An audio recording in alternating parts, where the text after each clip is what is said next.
morning, everyone, and welcome to the summit. Thank you very much for the response. Before we begin, I'd really like to apologize for the delay, technical issues, but we are ready to go, and I look forward to our delegates who are joining us virtually, and thank you for your patience. And we hope the next few hours will be an enjoyable time. Today we're having the Renewable Energy Summit, which is a follow-through or follow-up to a summit we had on the 11th and the 12th of March this year before we began the lockdown. So it's been a breather, and now we're re-energizing ourselves to restart the work that we had started. My name is Wilson Chimwedzi. I am the host of a show called The Green Show. This is a heart and soul broadcasting service program that looks at climate change and environment. And as such, today we want to really focus on these climate issues that affect our way of life, and more than anything, energy. We need energy for absolutely everything that we do on a daily basis. As we start this program, I'm going to ask that we all stand. And I'm going to ask Mr. Murumbi to give us a word of prayer.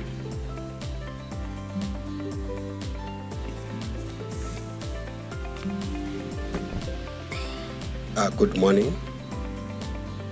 Let us pray. Heavenly Father, we thank you for this wonderful and beautiful Wednesday morning where we come together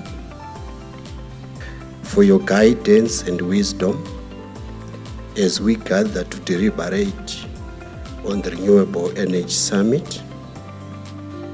Help our panelists to deliberate constructively and participants to gain valuable insights into these discussions. Allow me to commit this summit into your hands and help us come up with solutions we can use to improve this sector in our country. In your name I pray. Thank you. Amen. Thank you for the wonderful prayer, and I look forward to this exciting program that we are going to have as we are joined with virtual delegates who will also be making presentations this morning. As we start off, just some housekeeping issues that we may also want to take note of for the conveniences of our the place that we're in, the door that we've walked in through, that is to my left, and immediately we turn to our left. The first door that we'll be facing will be the ladies, and on your immediate right is the gents. So for our convenience, please make use of those places. And of course, we are in the COVID period, and it's important that we talk about the issue of social distancing, masks, and physical distancing. And as you can see, the layout here is such that we accommodate these areas that I've spoken of. So let's be careful, let's be safe, but let's enjoy ourselves as we communicate through social media and also through this program. At this stage, I'd like to welcome everyone to this program. The guests that are in here were well represented in terms of organizations, and I've checked with our virtual representation is like equally good. We have a lot of people who are joining the summit. As we join each other in this program, the Renewable Energy Summit, as I said earlier, is a follow-through or a follow-up to a program we had in March. And that program had its way forward, its intentions, and its plans. And many of these things have been done. We also will highlight some of the things that have happened during this period, the opportunities we've had to further engage, and I'm sure you'll see the number of videos that we'll actually be showing will be a portrayal of the discussions that we had in March. At this stage, I would like to welcome Ken Mafukidze. Ken Mafukidze is AMH CEO. I'd like to welcome him to this program. Ken, welcome to the program. And your special task today is to give us the opening remarks and, of course, welcome in a special way our special guests, the Deputy Minister and the PS, which is the Permanent Secretary of the Energy Department. Ken, if you can honor us and give us the opening remarks.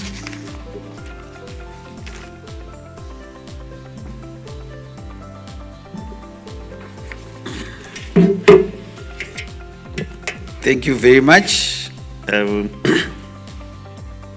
Wilson, and for your opening remarks. Good morning, ladies and gentlemen.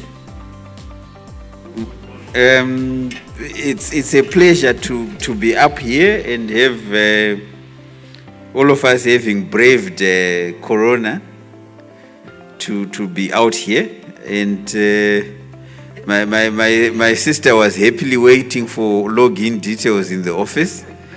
So we thank you, and she was in Mtare yesterday, so we thank you for making the time to be with us today.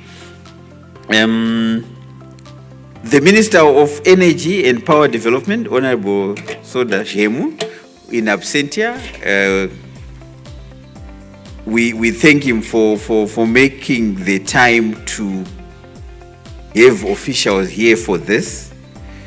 I would also like to thank the Deputy Minister of Ministry of Energy and Power Development, Honorable Magna Mujgiwa. Thank you, Madam, for being here. And special thanks to my sister, the Permanent Secretary in the Ministry, Dr. Gloria Magopo. Thank you very much. One of the things we did, this is actually a follow-up of a conference we had, and I think it was actually one of the last ones before the lockdown, when we had it in Vic for still to talk about energy. And we had earth-shaking resolutions there. One of them, which we resolved with my sister, was she was on a vegetarian diet, and we resolved that fish was a vegetable. So it's interesting to be back here again, and I also want to thank the government officials who are here, a lot of the people on our platforms, esteemed partners, the UNDP, Conrad Adana, Steve Tang, the Climate Change Department, and the General Manager for Heart and Soul, Olga Mtewa. And really our host, the editor for the Standards, Kowani, thank you for being here with us, because you give us a voice.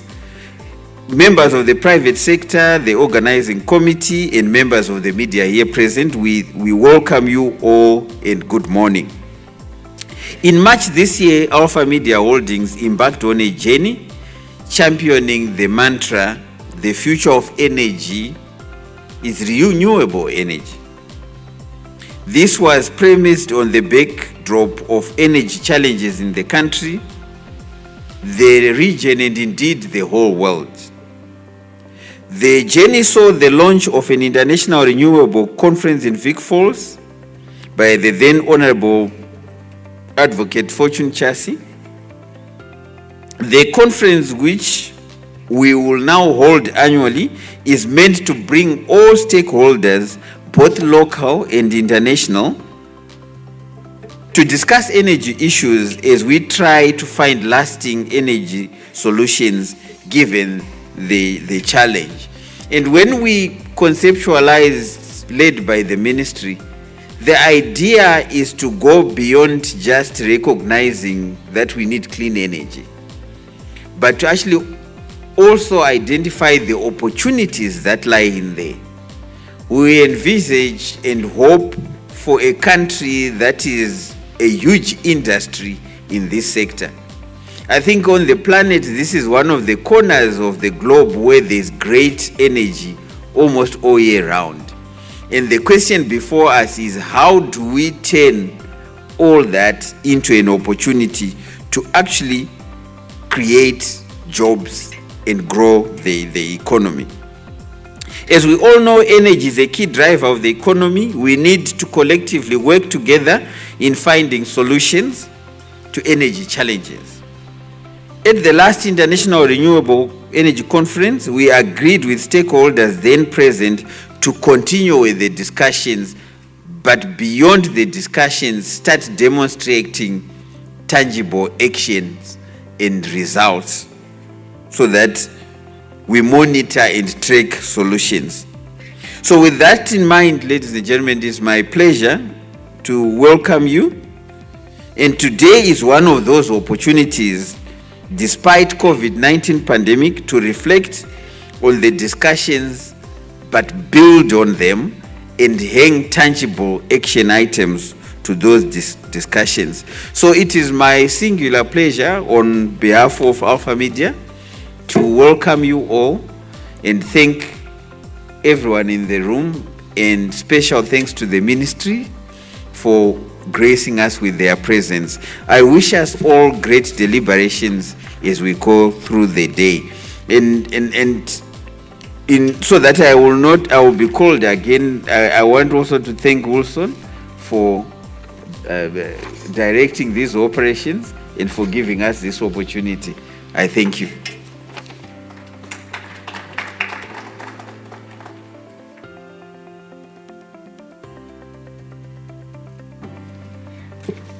Thank you, Ken.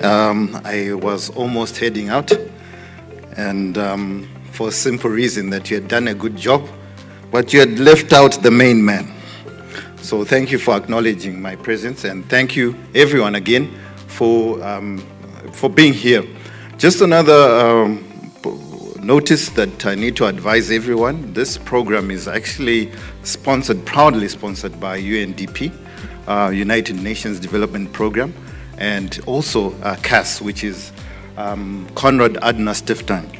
And they bring this program to us so that we also, as Zimbabwe, may also benefit. At this stage, we're going to be showing a short video, Centigrade, and this video is going to take us through to the next stage, where we will invite the Deputy Minister to come and give her remarks of this program. Thank you very much. Thank you, Wilson. We are delighted, to have received, you in this plant. We were licensed to produce 25 megawatts here. What you see is just block number 1, which is 2.5 megawatts. It has been feeding power to the national grid since August last year. To date, we've fed in almost 2.1 gigawatt hours of electricity. That's a lot of power, enough to keep 50,000 sort of Zimbabweans with lights. So we're very proud of what is happening there. Every home, Wilson, every school, every clinic, could be a church, could be a factory. As long as you are getting power from the national grid, a component of that power is coming from this plant all over Zimbabwe. It may not be a lot, but a tiny component in every school, in every home, in every clinic. We are also contributing to the national pool of electricity, saving the country thousands of dollars of potential imports, and also closing on that power supply gap that we face as a country. As it sits right now, we've got almost 1,000 megawatts of shortfall. This is why we're importing hundreds of megawatts from neighboring countries. Our total import bill is between $250 and $300 million a year. In 3 years' time, that's $1 billion that we spend importing electricity from neighboring countries. Remember one thing, the cost of building Wange is also just about $1 billion. So we are taking really real money. Women are at the center of energy. At home, they make sure that they're able to prepare meals for the family. So we also need a space for women to participate. So all classes, people with disability, war veterans who would like to venture into these projects, they will find that we welcome them with open arms. And so I want to encourage everyone to look at this very seriously. It's not just to ensure that we have got enough power for the country. It's a business. And we would like, in terms of our vision, to export power, even to South Africa, that is helping us now, and up north. That is how we are looking at the situation. It's wholly Zimbabwean owned, okay? And even as we heard from the director, Mr. Victor Utedzi, regarding what they're using and the staff that they have, we saw that they're young people, and they're by all means trying to just go all local, even in what they are using here, because they want to be in a situation whereby if anything should go wrong, they can deal with it locally. Okay, and then the other thing that we saw is they've partnered, with Sino Hydro, which are a real, professional company. So when you want to do something like this, you've got to have the right people on board so that you don't have any mistakes. And we've heard from what they're saying that since they began the journey in 2013 up to today, it's been going well. With the partnership that they have with Sino Hydro, and they've also been working with the Ministry of Energy. They've been working with ZERA, they've been working with even the local, council, the leadership, which is something which is really commendable, because in everything that they're doing, everybody knows what's going on. And then we look at the issue of solar energy. This is something that we really, are hot on, and that this is something we're encouraging to a lot of people. Why? Because with the climate change that's coming on, we need to go this way. And here they've got 2.5 megawatt, which they're feeding into the national grid, which means that even the people around, the community around, are going to benefit from this. We're looking at the agriculture. They're going to benefit from this because Mashonaland West Province is an agro-based province. So this is really good for our farmers because now they have backup. Okay, so this is something that we're really happy about, and we're looking at mining as well. The mining industry is also going to benefit from this. So in everything that we're seeing right now here at Centigrid, it's all benefits, for us, and which makes me so happy. Do you know why? Because it means that the cost of energy has gone down. Ministry of Energy and Power and Development to come and give us her remarks as we open up this program. Madam, please welcome.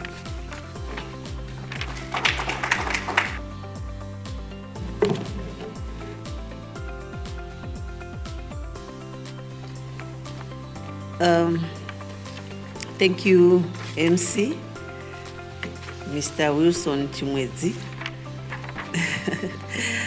Okay, let me start by recognizing the CEO of MH Alpha Media Holdings, Mr. Kema Fukidze, our hosts from MH, the Secretary in the Ministry of Energy and Power Development, Dr. Engineer Gloria Magombo,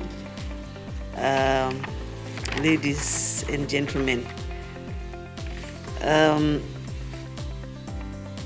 The first Renewable Energy Conference, which was hosted by Alpha Media, it was successful, and it was held in March, from the 11th to the 13th of March 2020 in Victoria Falls.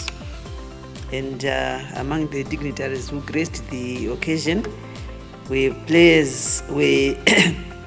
the following the Minister of Energy and Power Development, it was Honorable Fortune Chasi at that time,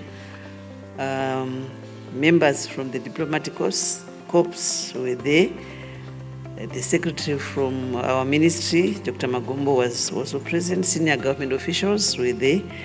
Heads of parastatals and state enterprises, members of the civil society and NGOs, non-governmental organizations, were also present. We also had members from the private sector, as well as journalists, as usual. This conference was held just a few days before the launch of the renewable energy and biofuels policies in Harare at HICC by His Excellency the President of the Republic of Zimbabwe, His Excellency Comrade Emerson Dambudzo Mnangagwa.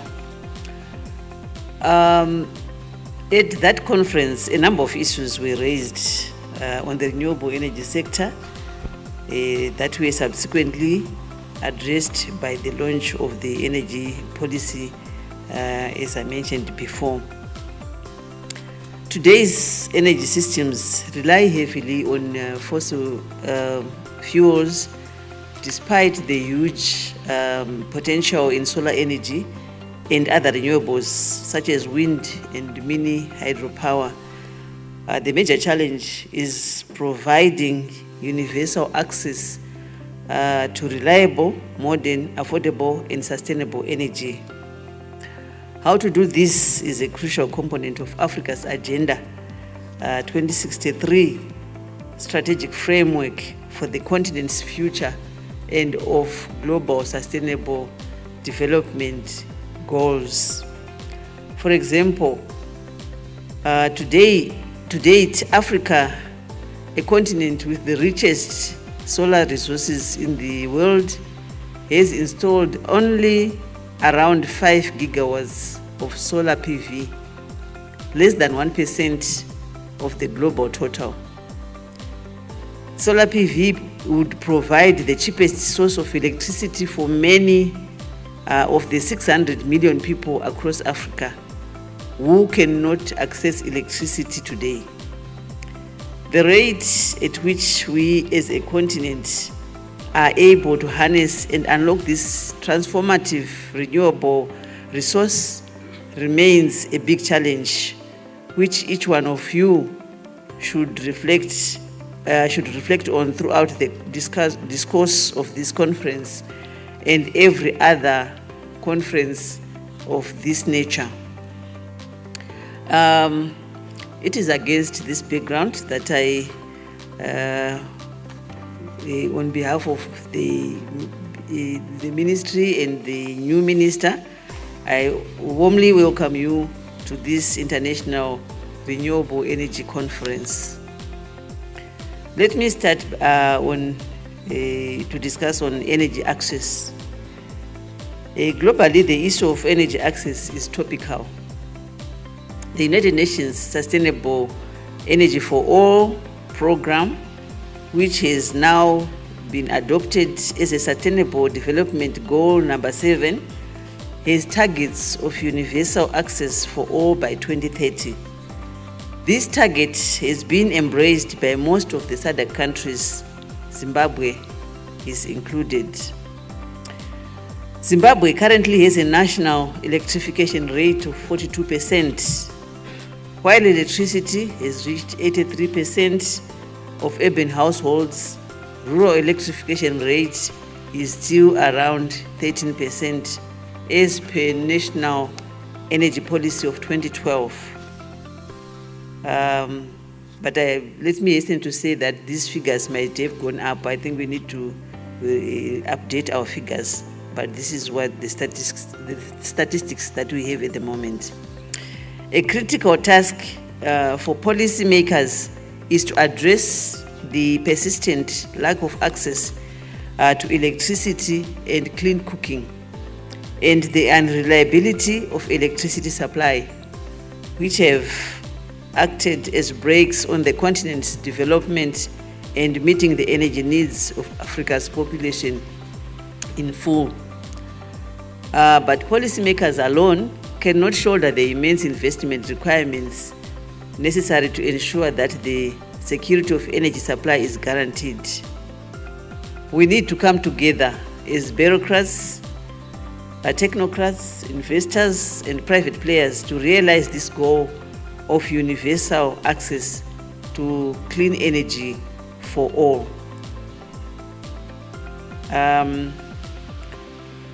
Ladies and gentlemen, on investment potential, besides Zimbabwe, I believe the continent also requires investors in installing renewable energy-based power plants, as well as renewable and construction of power transmission and distribution lines to make sure the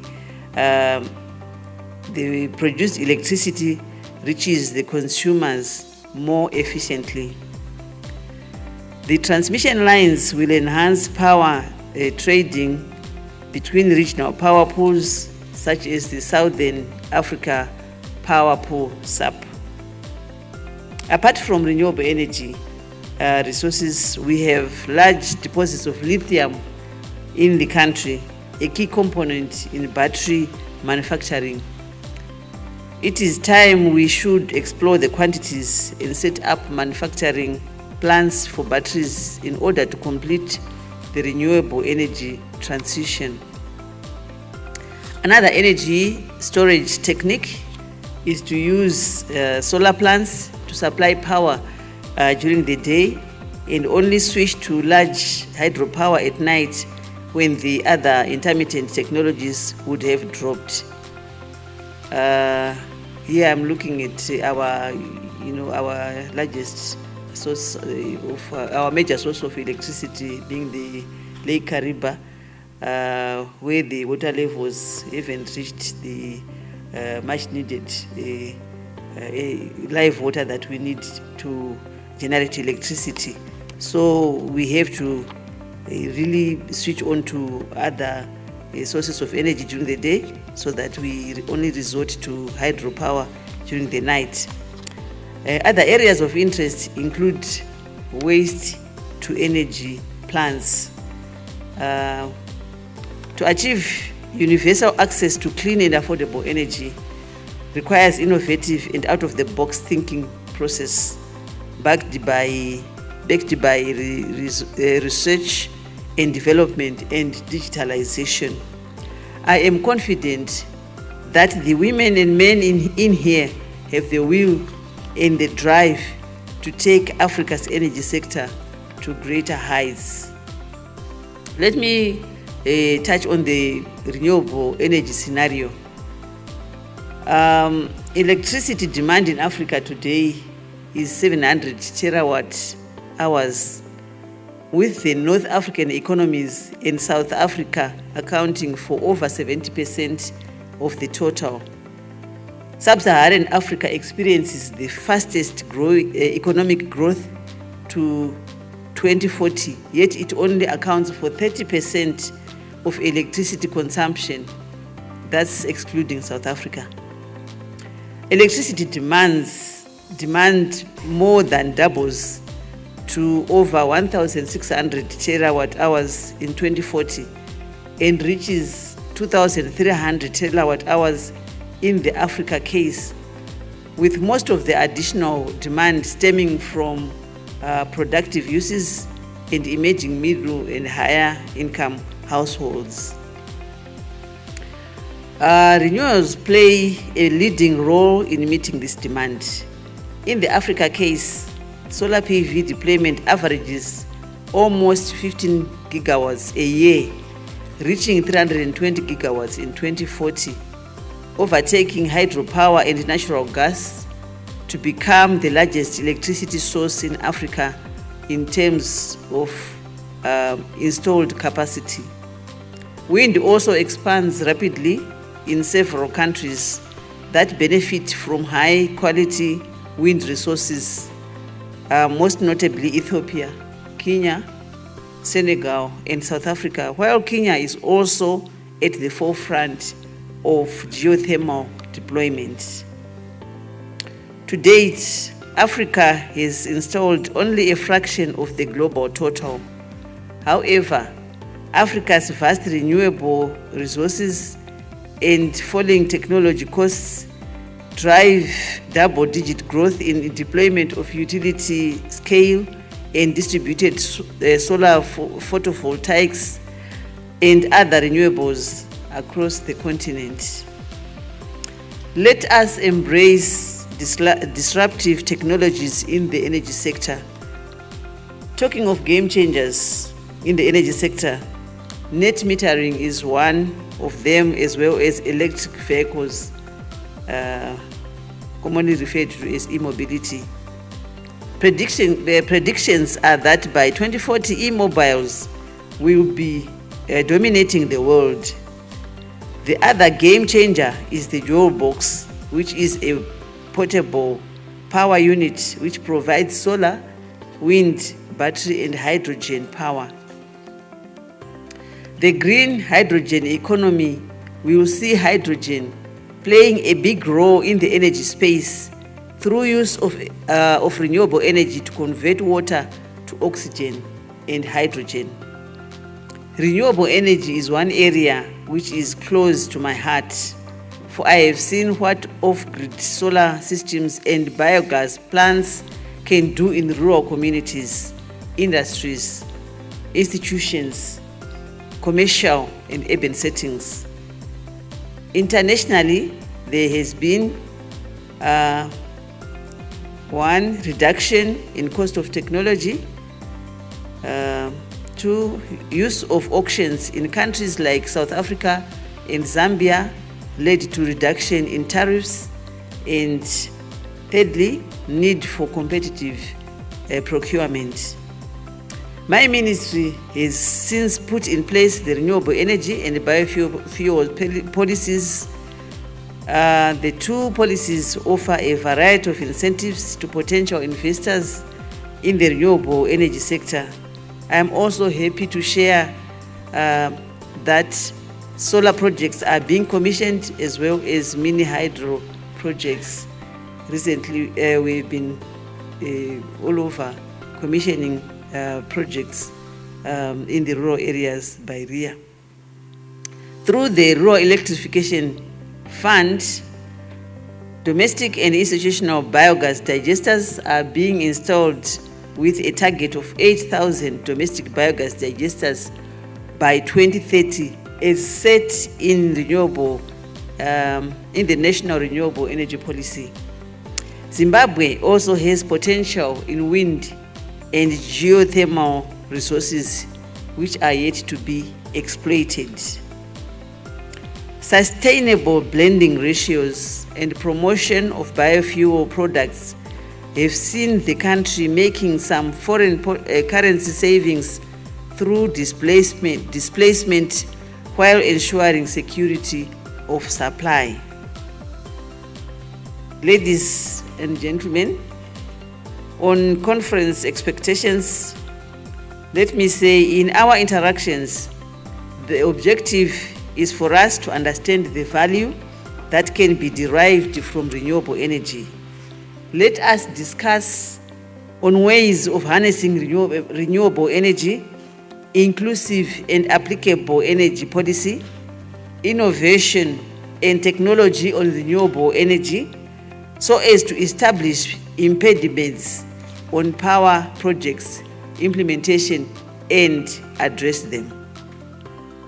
The expectation is that after this conference, we should have identified solutions vis-à-vis impediments that are stalling growth in renewable energy for ensuring energy security. Innovations in financing of renewable energy development is also required. Ladies and gentlemen, we want renewable energy to move to the heart of modern energy security, as cost reductions in renewables and advances in digital technologies are opening huge opportunities for energy transitions. Wind and solar PV are set to provide more than half of the additional electricity generation by 2040. With the shared goal, policymakers, regulators, and the private sector will have to move fast to keep up with the pace of technological change and the rising need for flexible operation of power systems.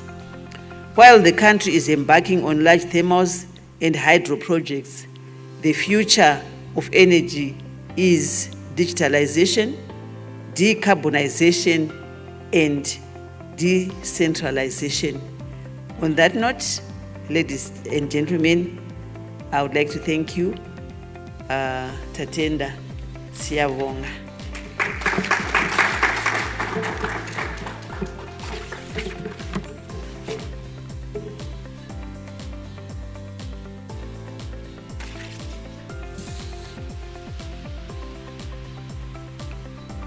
Thank you very much, Madam Mujigiwa. Because of social distancing and COVID requirements, I will not give you the hug that I was almost about to give you for a very good presentation. I took note of one or two issues that you highlighted. We were talking about universal access to energy, and we account for, as Africa, 1% of the energy in terms of renewable energy.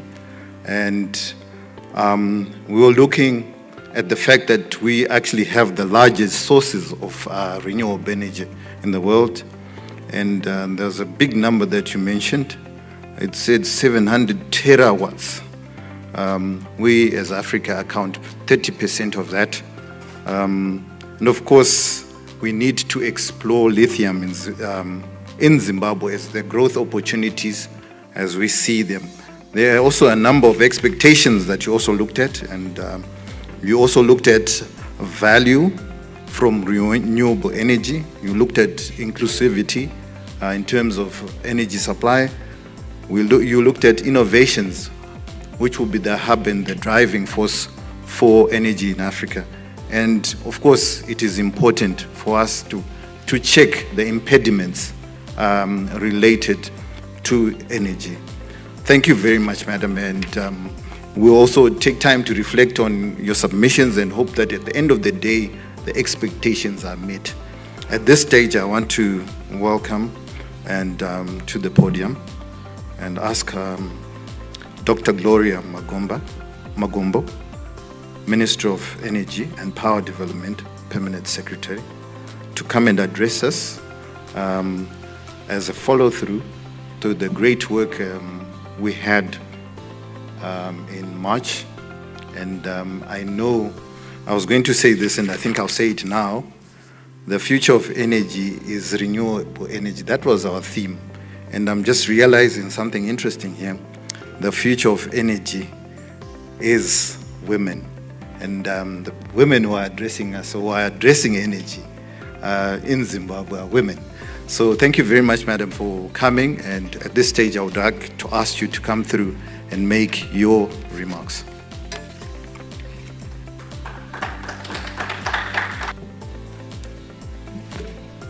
Good morning. I'm one of those people who is very scared of COVID. And I was very happy to log on and be virtual with you, because I believe that that's where the future is. The future is going to be renewable. The future will have lots of women. The future is going to be digital and virtual. That's where we are going. So I was so ready to have my pajamas on and just wear a jacket over and then speak to you and make sure I take myself off the camera. Unfortunately, that is not happening. I'm here standing and I have to acknowledge the presence of our Master of Ceremonies, Wilson, for always doing the good job, and our host, here headed by the Chief Executive Officer, Ms. Mafukize. Thank you for having us here.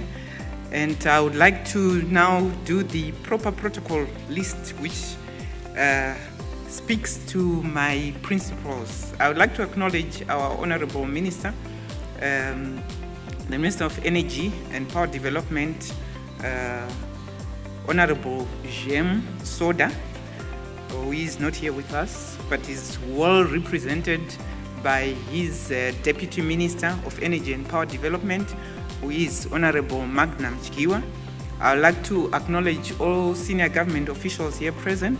I would like to acknowledge all senior management and representatives of Alpha Media here present, the partners who have partnered with you to give us a voice in this summit. You have mentioned, I think, some of those which I will not mention here because they've already been mentioned. And I would like to also acknowledge the ladies and gentlemen who are here, who have braved the virus and are sitting here with us. And for those who are virtual, you are also most welcome. And I love to join you because that's the way to go. My topic is very simple, is to talk about the policy updates and the state of the energy sector in Zimbabwe. I think part of the issues have been mentioned by the Deputy Minister in her speech, but I would like to start with the state of the energy sector in Zimbabwe before I give you the update on the policy issues. And I'm sure you are aware that since the last meeting we had, we were at that time going through a serious shortage of energy, which was especially in the electricity sector, which was mainly driven by the low water levels we had in Kariba. But I think as we went to look at the falls, we could see the high level of flows which were now finding their way to Kariba. That water did reach Kariba. So we did have a significant increase in the storage capacity of what is available for power generation, and that has helped us to reduce significantly any load shedding. We could have had the last week or so with a few megawatts being load shed between 100 to 150 megawatts because we had challenges in Wange. But what I've learned, having been in the sector for such a long time, is that people will only remember the load shedding. We have not been load shedding, I think, since April. And we only did for a few days in the past 2 weeks, and that's what people remember. But there has been significant stability, which is anchored by the power plant in Kariba and Wange coming in. We had delays in the finalization of our upgrades, which we were supposed to have finished by May, June, because of the technicians who couldn't come in due to COVID lockdowns, which almost affected all countries.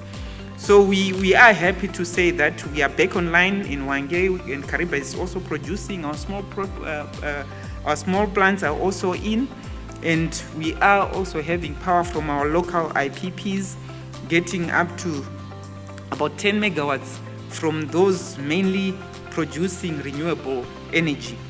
We are also supported by imports from South Africa and Mozambique, and South Africa also, when we were load shedding last week, was also going through its own challenges. But we have conquered ours, and we are now back on full line, and we have not been load shedding over the past number of days. So we expect that we will continue with that stability, which is quite key in the economic revival which we are going through. And I think the second issue I want to speak to is the issue of fuel supply. Because when we talk about energy, whilst I know this is a renewable energy conference, but we need to talk about issues which affect us as a nation.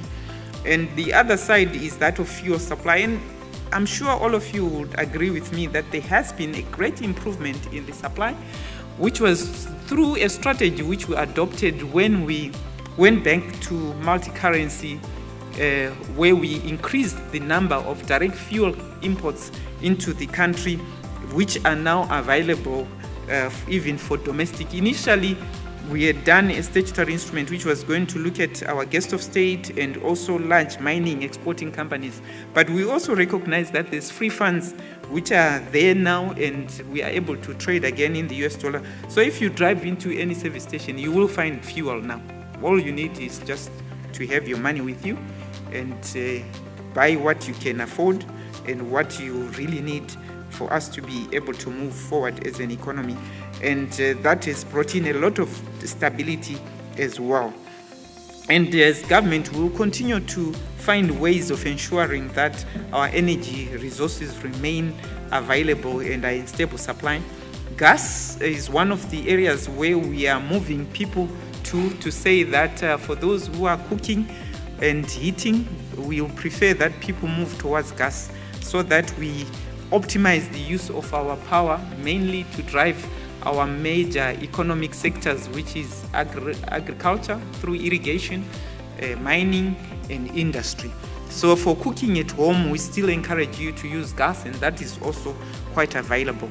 So renewable energy, which is maybe the reason why we are here, continues to be a beacon of hope to ensure long-term stability going forward. And we continue to encourage uptake of renewable energy.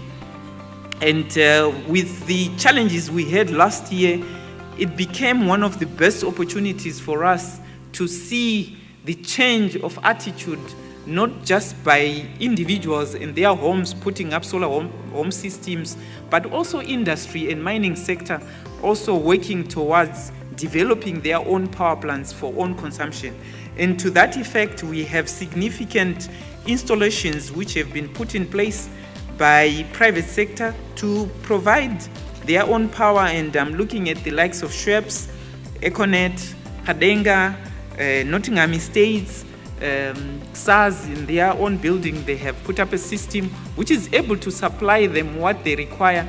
But we also have worked with the national utility to make sure that any excess which they have is then supplied into the grid through a net metering program. And that net metering program is not just looking at industry and large solar or renewable installations for own consumption, but it also looks at households. For those who have installed systems which are access to their own capacity, they can also apply to ZESA to also go on net metering so that they can have a much lower bill. And when it comes to agriculture, this is an area where our economy hinges on. Apart from us supplying the power for agriculture, especially for irrigation, which we have done very well in the last couple of months, and we have seen a very good wheat crop coming up, and we expect a good harvest for those who managed to participate in the program.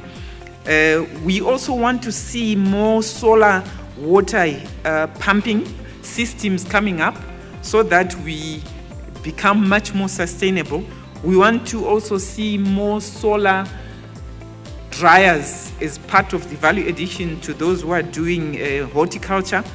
We want to also see increase in the use of biogas as a means of heating for those who are brooding, whether it's chickens, whether it's piglets, so that we are then also moving towards a full sustainable energy sector, which also supports our agriculture effectively. And we also want to see the use of solar for tobacco curing as one of the areas where we still see lots of use of firewood, and also we have seen the use of coal there, but we would want to see solar playing a role in that area because it's much more sustainable, and we believe that is key for us to continue researching into that. And also with regards to renewables, in terms of what is happening as part of the status update, we have seen our biofuels production continuing at the rate where it was, which has helped us and allowed us to sustain the 20% ethanol blending, which is a substitute for importing that 20% of the petrol, which could have then be using foreign currency going out of the country. We are also looking at increasing biodiesel production, we have been allocated over 6,000 hectares of land, which is under development. But we are also looking for partners to come in and partner our final engineering, which is our biodiesel project promoters, to help to plant the feedstock, which is jatropha, for the 6,000 hectares, and also to increase the production capacity. And we are looking for JV partners to come in and partner us in that area. As a country, with regards to biomass, we have done a lot with biomass with regards to bagasse in particular, where in the low veld we are having production of over 70 megawatts capacity coming from the likes of Greenfuel Chisumbanje plant, 18 megawatts, and about 45 plus or minus megawatts coming from Hippo Valley and Triangle, which are using biomass as a byproduct for the production of sugar and also that of ethanol. So we are using these as renewables, because you plant the sugar cane, you then use it for power generation, and this has been one of the areas where we have done well as a country. We are still having a lot of potential from use of forest waste, especially from the companies which are doing timber. So in that area, we still need more investment. We have about 0.5 megawatt of installed capacity in one of the companies which has not been producing most of the time, but we believe that the forest waste is available for those who want to come in and invest and use that. Wind remains an area where we still have low investments. We believe that we have over 400 megawatt capacity to produce in this country from wind, and we are looking for partners to come in and partner us in that area. There are some studies which have already been done. So for those who would want to come in and partner us, we can then discuss and find ways of how to utilize the information we have to ensure that we expedite the project's information. So what I've said is really reiterating on the fact that we have lots of resources which can ensure that we are energy sufficient. I've not spoken much about hydro, but we do have sufficient capacity within the Eastern Highlands where we can install up to, and including small dams, of up to 200 megawatts of mini hydro sites, both as run of the river sites, but also from the existing dams. And one of the issues we have done as government is to make sure that any new dam construction should then come with a provision to produce water, to produce electricity, because before we can let the water go for irrigation, you can actually produce electricity with that water. And we have almost 5,000 megawatts of capacity on the Zambezi Valley, which we are actually developing, and our next major project is going to be the Batoka project, which is already at an advanced stage.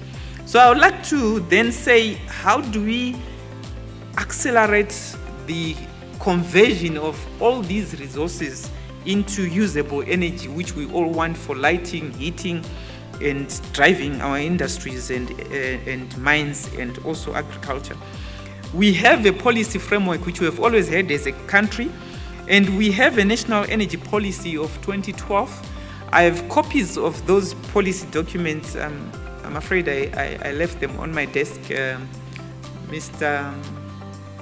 If you can bring me the policy documents so that I can show people that we do have these policy documents. We are also working on ensuring that they are online on our platforms. I think just make sure all of them are there. There's some missing. There's another one. They are on our platforms in terms of electronically on our Ministry of Energy website. And we have the energy policy of 2012, which was reprinted in 2016. It's a policy document which we are now reviewing so that it's in line with the new changes of what is happening now. It defines all the resources we have and the strategies which we want to adopt as a country going forward. And we were happy to say that we successfully launched a week after that summit, the Renewable Energy Policy, which is this document which is available also electronically for those who would want to download and read and understand it. We also have the Biofuels Policy, which we also launched last year, which are the living documents which we are currently using to ensure that we accelerate the uptake of renewable energy, which we believe is the future of energy in our country. So having launched that policy, a lot has happened between then and now in terms of part of what I will then be updating you on. But over and above these policies which we have, we are also working on an energy efficiency policy.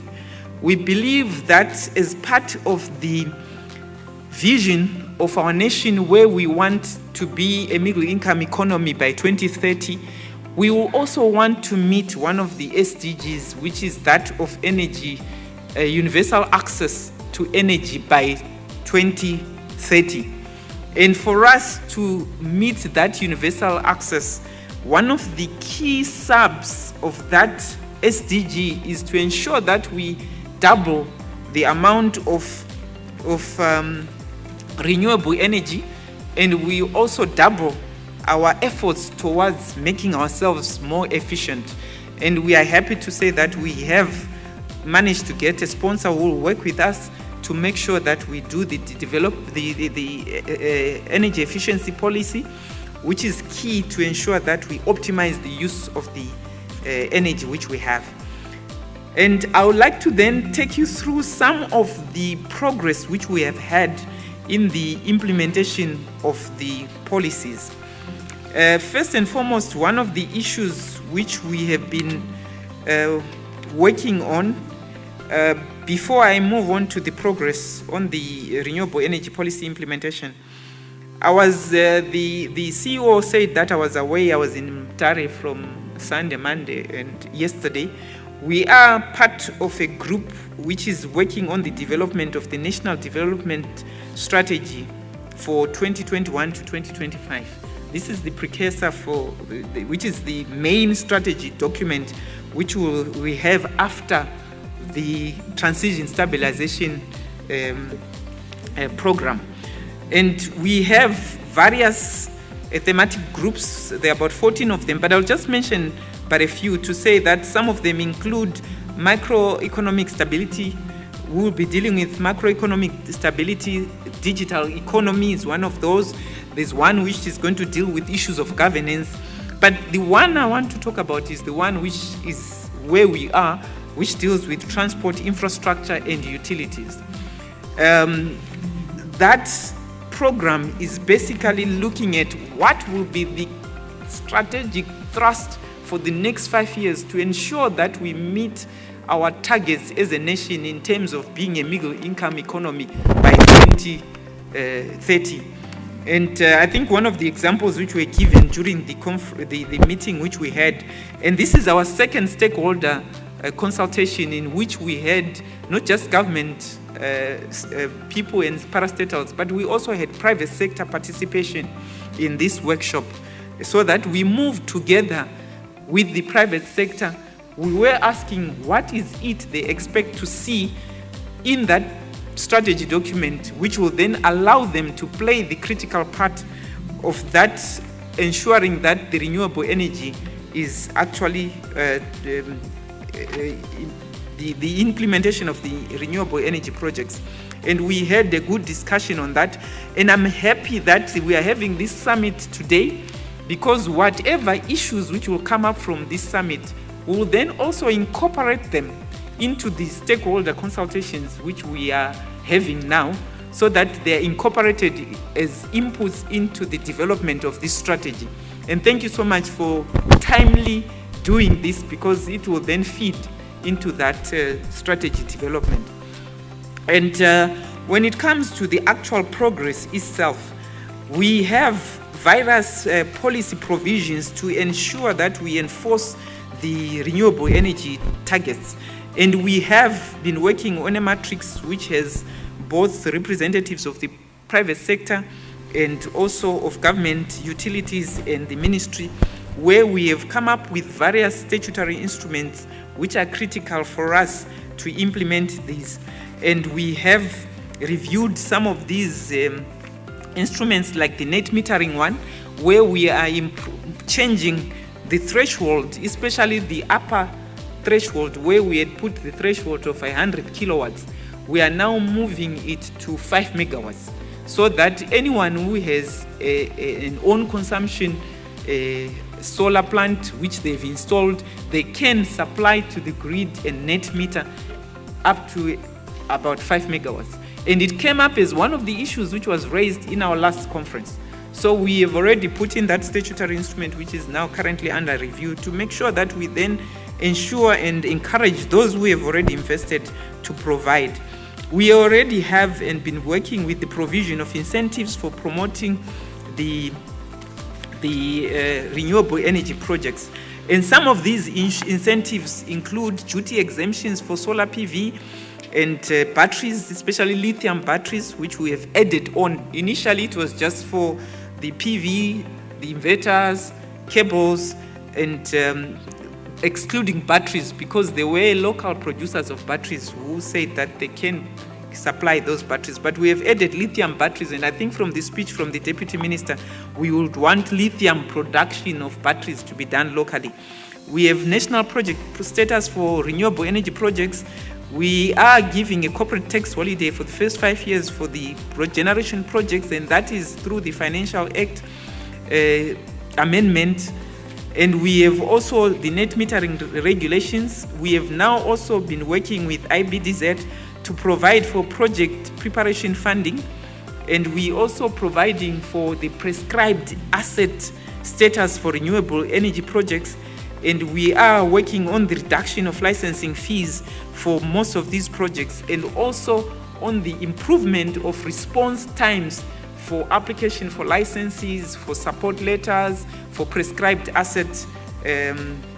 So these are some of the incentives which we have already put in place and which we are ensuring. On the procurement mechanism, we have been given funding by the African Development Bank to develop a procurement mechanism, and this is work in progress, but it will also look at the requirements for any form of guarantees as part of the program, which will then be developed, and that includes us as the Minister of Energy, and also the Minister of Finance are key in this area. And we expect that this procurement mechanism will be ready by end of year. The consultants have already been appointed, and work is ongoing. We are also looking at identification of land for development of solar parks. I'm sure some of you have seen the advert which was done by ZESA for 500 megawatts for potential solar. This was based on the studies and the land which they had identified close to their substations where you can develop solar parks, and it will be part of the land which now gives us the 500 megawatts, which once the procurement mechanism is finalized, will then be going to tender, and we already have identified the land. So then we will then be able to move forward, and we expect that from 2021, we will be having the first units coming on once we have done that. We have also working on the development of provisions for off-grid systems. We are working with the Rural Electrification Fund, which is agency, RIA, which has identified through the rural energy master plans all the areas where the off-grid systems, mainly mini-grids, can be located. And for those who are interested to come in and invest in those systems, they can come through. But the Rural Electrification Fund itself has already tendered for 3 mini-grids, and they will be starting the implementation for those. But we also expect private sector to participate. And then the other issue is the policy provisions to promote local manufacture of renewable energy technologies. we believe that as government, we cannot be making all these provisions for duty exemptions and all other things without making provisions for us to manufacture or assemble some of these renewable energy technologies locally. And we are looking at solar PVs, we are looking at solar water heaters, which we believe should be part of the renewable energy strategy. We have already got regulations to ensure that new developments install solar. We also expect transfer of technologies in terms of capacitation of our own people.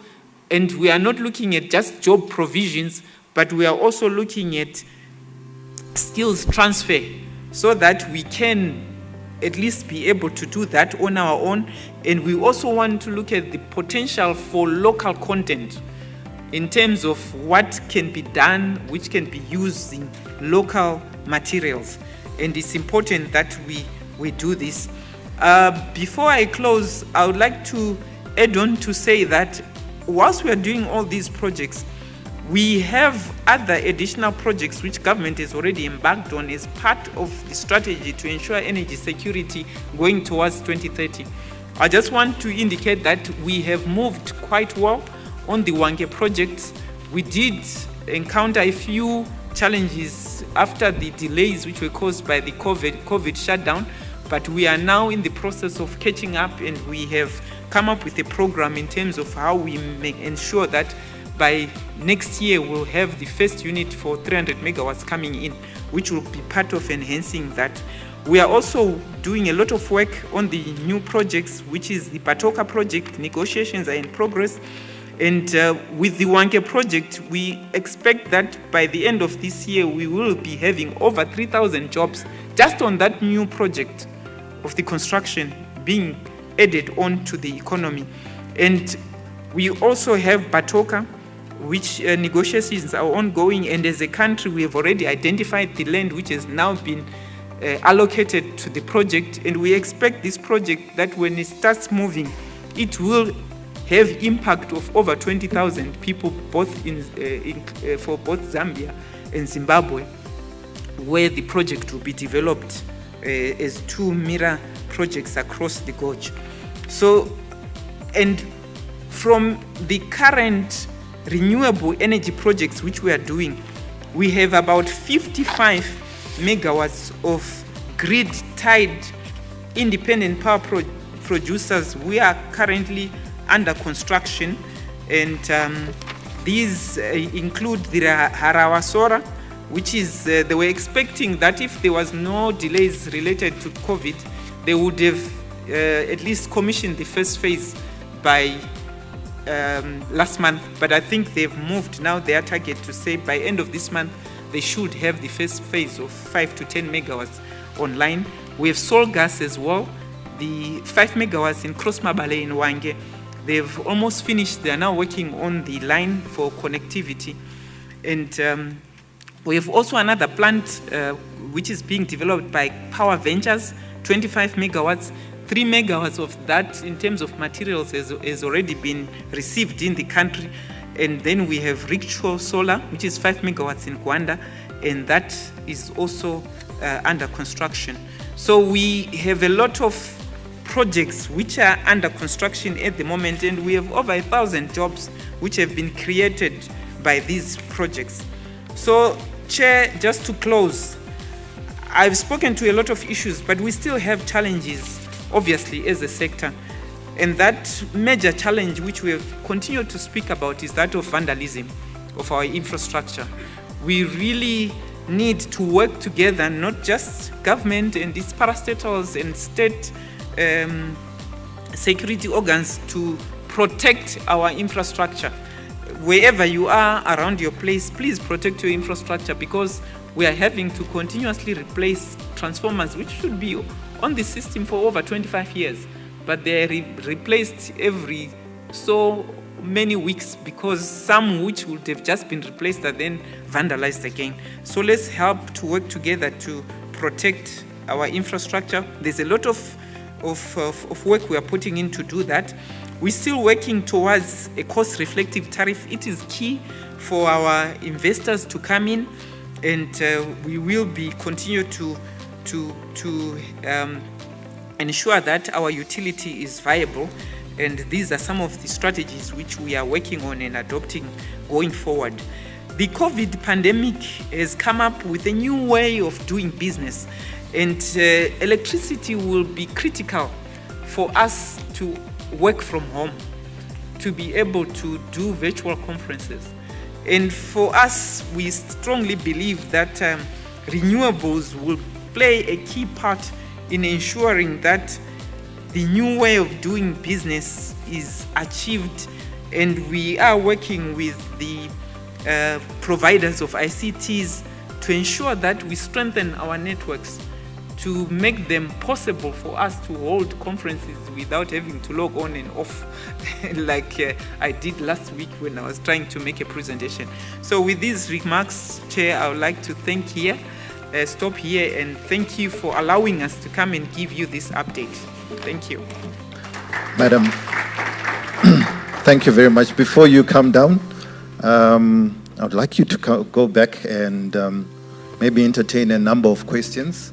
When I said the number of questions, I think this is a plethora of questions that I've seen here. And I was just thinking, does she have her pumps on today in her bag? If I allow her to entertain all the questions. There's so many questions that have come up. Maybe allow me just 2 minutes to just summarize the issues that you've really raised through your remarks. I think the first one that you were talking about was load shedding in Zimbabwe.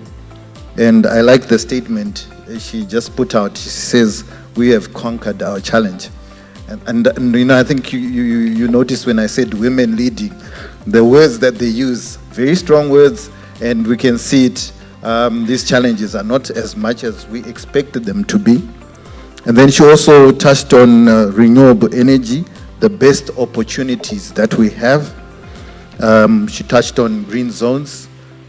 She also talked about net metering, and some of the many questions that we are seeing refer to net metering.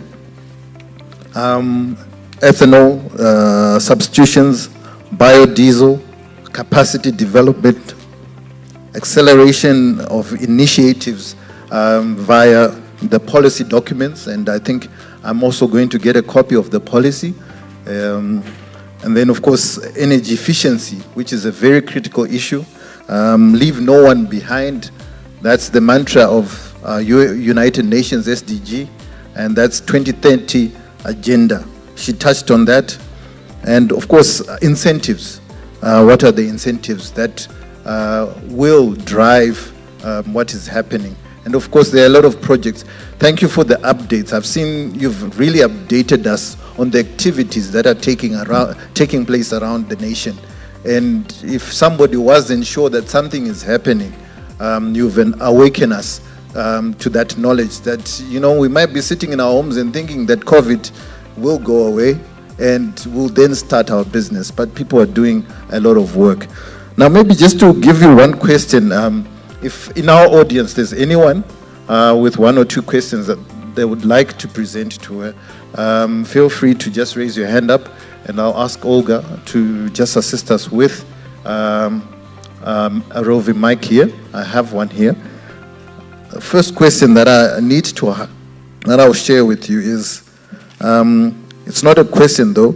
Nkosileko Nkomo, she said she's interested in biodiesel projects. Maybe just to say, how does she start, or where's her first port of call in biodiesel?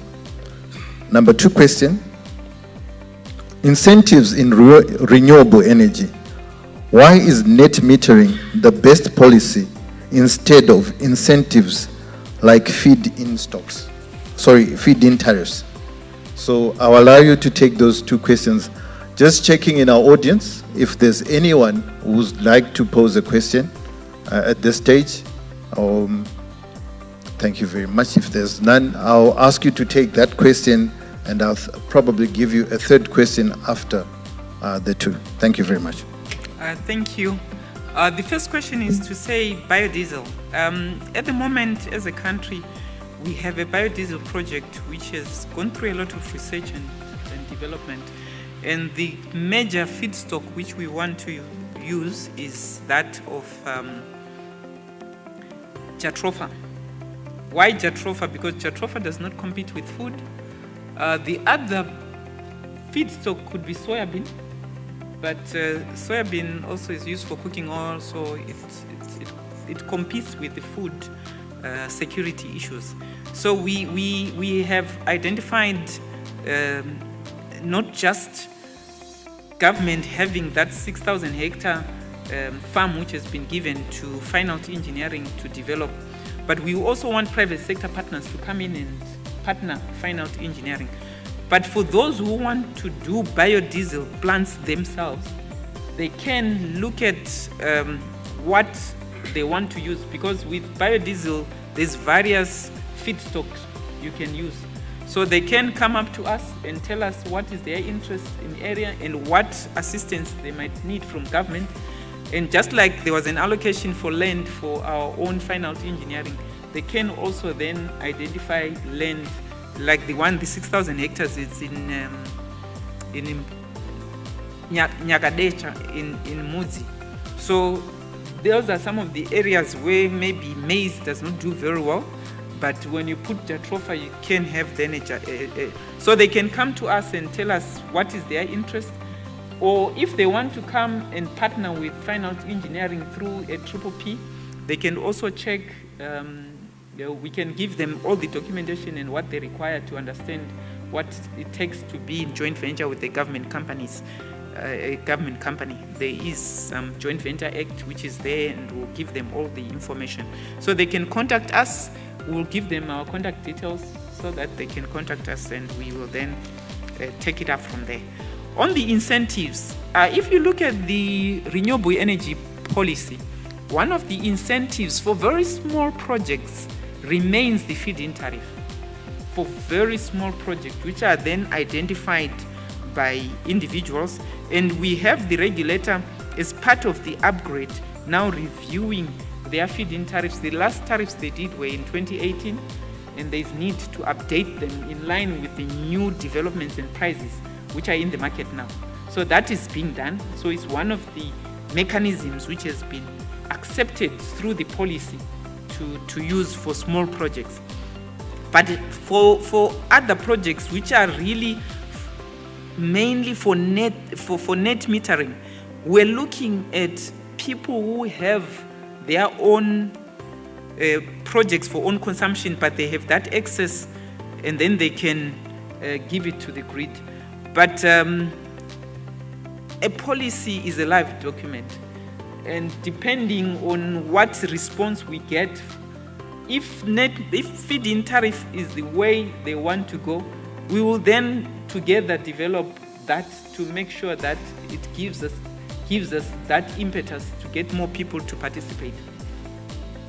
So it's not cast in stone. Feed-in tariff, if you look at the policy, is also there. It's part of what we want to consider. For now, we are using net metering because it's a zero-sum game.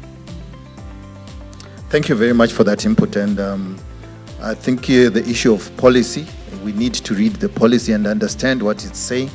There's a point that you mentioned that it's a live document, so it will speak to what we need, and I think we need to invest in reading the policy. I see Dr. Stole hands up. Can I? Okay.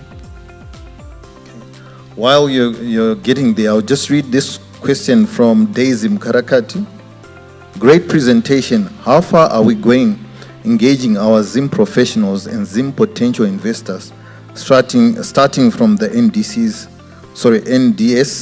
2020 to 2025 WG on transport, infrastructure and utility consultation, particularly those in the diaspora?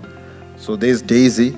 I think our linkages with the diaspora professionals and how they can also participate in renewable energy in Zimbabwe. I'll allow for Okay, sorry, I didn't get Doc. It will come through. I will just take the first question. Please go ahead. Just please press hard on the. Thank you very much, Memo, for a very wonderful presentation. My name is Charles Mabika from City of Harare. I'm also the chairperson of the Mitigation Committee of the NDC of Zimbabwe. My question is I'm just checking from your presentation that as national government, you cannot go alone, but you need other people to be involved for this project to be very successful. Is there any way where you are trying to get into a partnership with your subnationals, like rural district council and in the local authorities? Because I can find out on the issue of land, which were just mentioned, it actually falls, most of the land falls under the purview of those local authorities, the rural or the urban councils. And again, in addition to that, I think if you have once been in South Africa, you can find out most of the houses have got what we call solar water heaters. So I would love, especially if this can be initiated between the local authority and that national government of the Ministry of Energy. I think this one can take us far. This is just a comment on this one.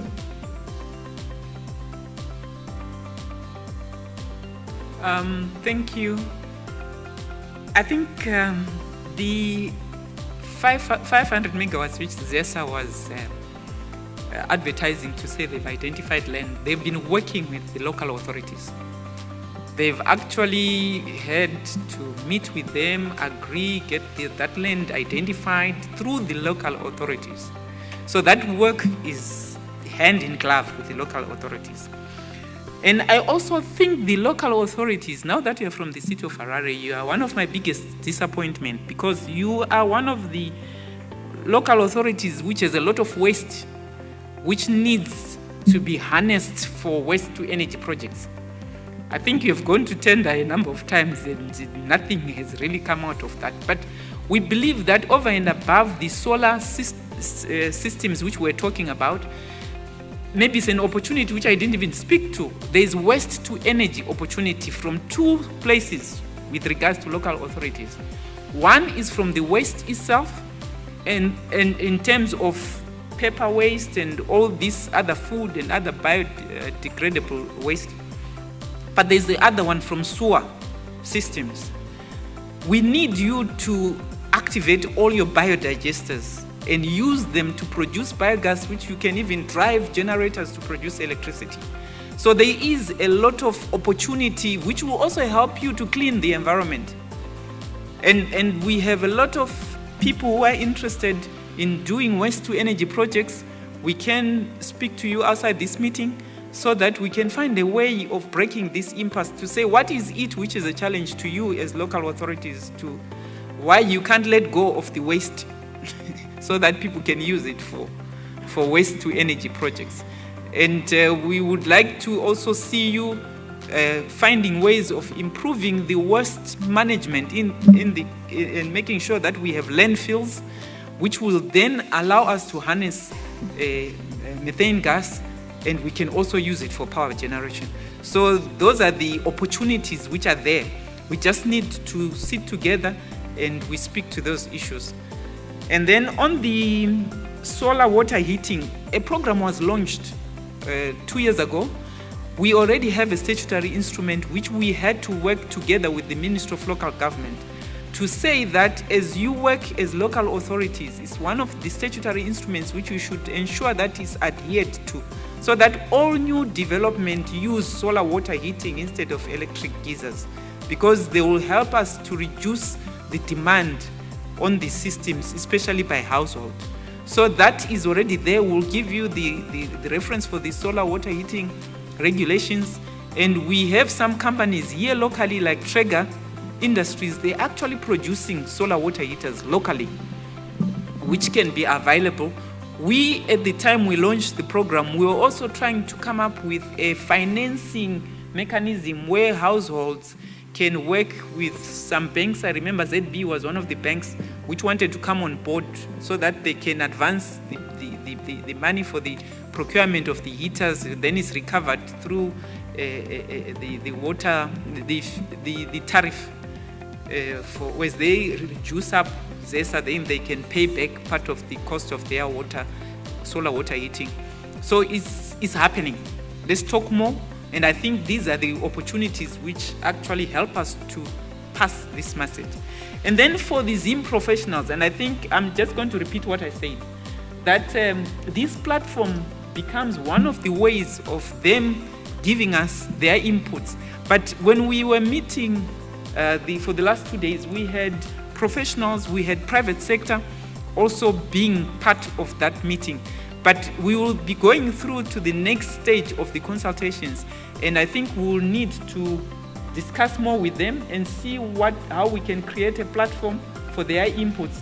And I think maybe just to make it clear that when we're doing the work, we actually had other people who were joining us through Zoom to actually make their contributions. So we will make sure that if they can tell us, we will then come up with a Zoom platform for us to then engage them. We are still doing that because we are just about to finalize the initial draft, which will then still go out for final consultation. So we are happy that there are people who are interested to make that difference and add to ensure that the next 5 years we move in the right direction together. Well noted, Madam. We're taking one more question from the gentleman at the back. After that, we'll be going for a tea break. Just from the questions that you've just highlighted, I think Olga will probably take this. The interaction of professionals wanting to come through and relating with the ministry and their activities so that people engage. I think our platform can, as Heart and Soul, can also provide that rich interaction and engagement for future opportunities in renewable energy. So, Dr. Stolle? Thank you very much. Thank you, Secretary, for the very informative and as well inspiring presentation that indicates some opportunities. I had 2 questions, but you have partly or largely answered the second one on waste to energy. The only part which I may kindly request you to answer is, what is the ministry also doing to at least catalyze that aspect? Because as you rightly mentioned, the local authorities seem not to be really moving. Is there anything that the ministry is doing to also catalyze the waste to energy projects? Then the second one is the coal bed methane. We have read about it, we have heard about it. Is it a resource that the country can utilize? If so, what is the potential, and are there any plans by the country also to look at that, and how is it coming in, especially considering again the carbon constraints in line of climate change? So CBM and what the ministry is doing on waste to energy to at least assist, since you are the parent ministry. Those are my 2 questions. Thank you. Thank you for those questions. I think the issue of waste to energy, we had allowed the local authority to autonomously work on these projects. We have a lot of interested parties which have come through the ministry who we have then referred and coordinated the interaction with them. But like you are saying, we have seen that we don't seem to be, we're very happy even with the adverts which were done by like Harare City Council as an example, to actually look for partners, because we thought that was the way to go. We will need to engage them and find out what has been the challenge, why they have advertised. I think it's more than once now, it's twice, and the tenders have been cancelled, so that we understand where the challenges are, and then together with their ministry, which is the local government ministry, find ways on how to unlock whatever those challenges are. Because without the knowing what has been the major challenge, it's difficult for us to say that we can unlock value. So we will be engaging them. We have already had people approaching us who are interested in that, and I've also approached my counterpart in the local government part. So we will be following up and have a meeting together, especially with City of Harare, to see how best we can assist them to unlock this value, because it's got so many benefits in terms of waste to energy. It will clean up our city. It will help them to also have power and partners, because the way they wanted to do it, they wanted partnership with the local authority. And but as government, if there's no movement, we will then come in to assist them and see where the challenges and how to unlock those challenges. So I can stop there on that one.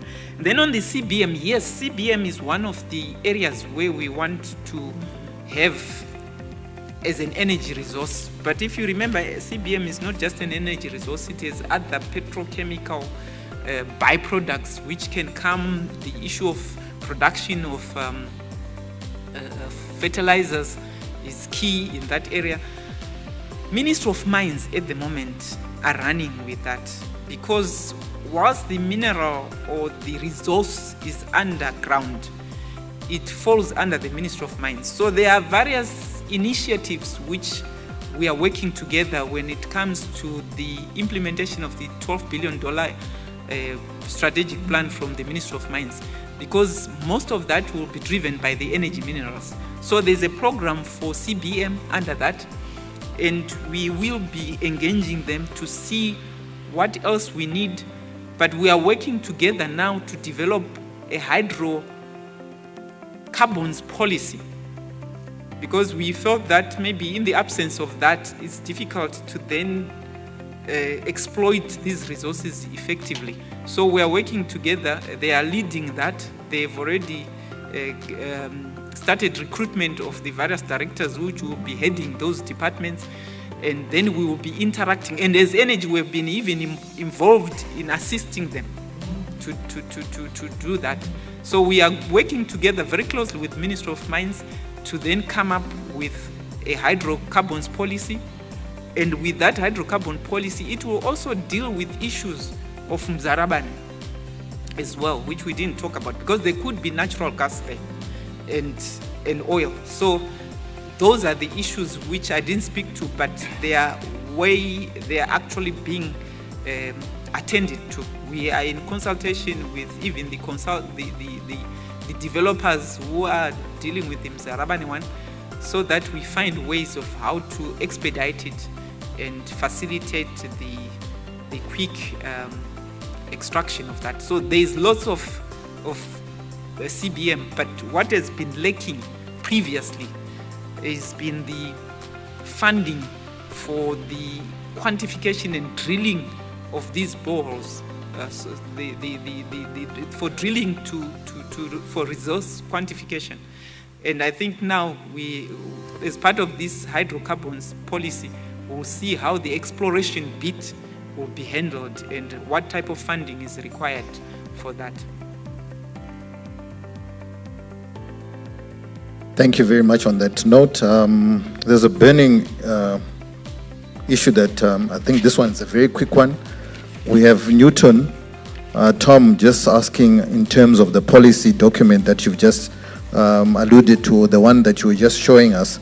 And he's saying what is being done in terms of disseminating it to stakeholders, more especially the grassroots areas where there's no internet service. And secondly, what is being done to translate these documents into local languages in order to improve access? I think that will be our last question. Okay.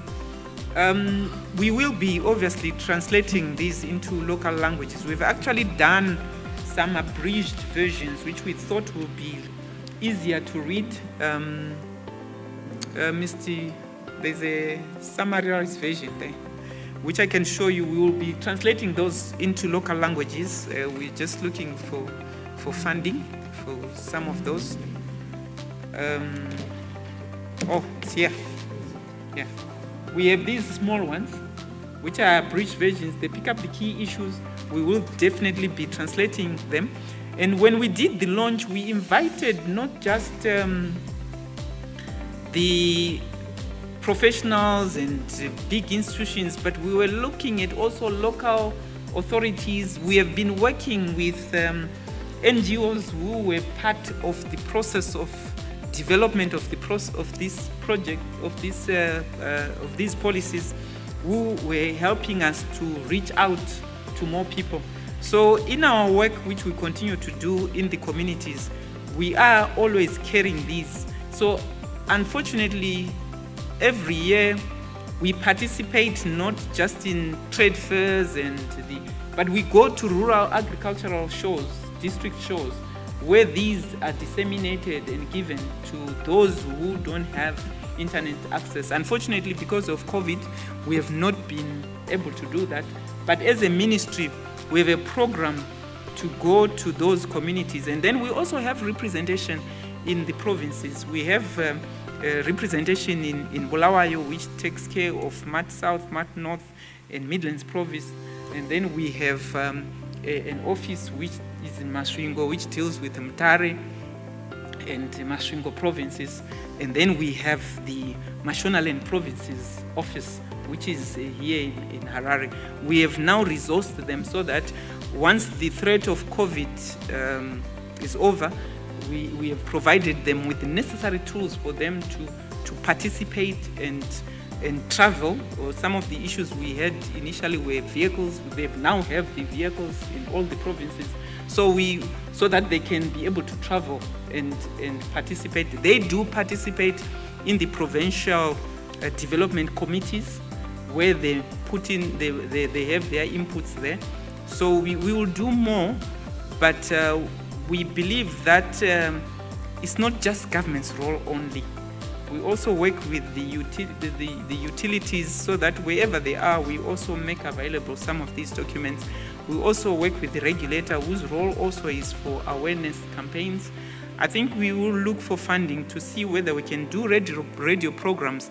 But I've been on radio speaking to these policies in one of the radios which deals with energy issues, where I was speaking to the issue of policies and how they affect people, not just in urban areas, but also in rural communities. So we'll continue doing that, but we are ready, available for invitations for those who also want to assist us to disseminate. It's not just the government's role only.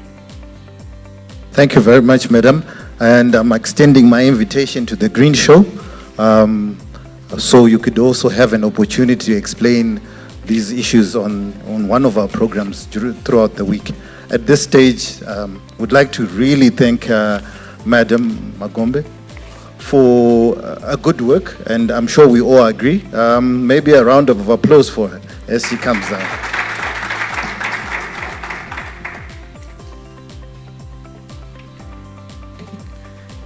I think it pays to be the MC. I get all the things that are being given at this stage. Thank you very much, Madam, again. At this stage, we'll take a short break, and as we take the short break, we'll have a clip that will also be played. I believe it's DPA. DPA, okay. So we're going to have DPA, and then followed by ZimQ. And our break is roughly, if we can, 10 minutes. It's a tea break. So if we can manage 10 minutes, I would really appreciate it if we are back in the next 10 minutes. Thank you very much.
listening to Heart and Soul Radio Station.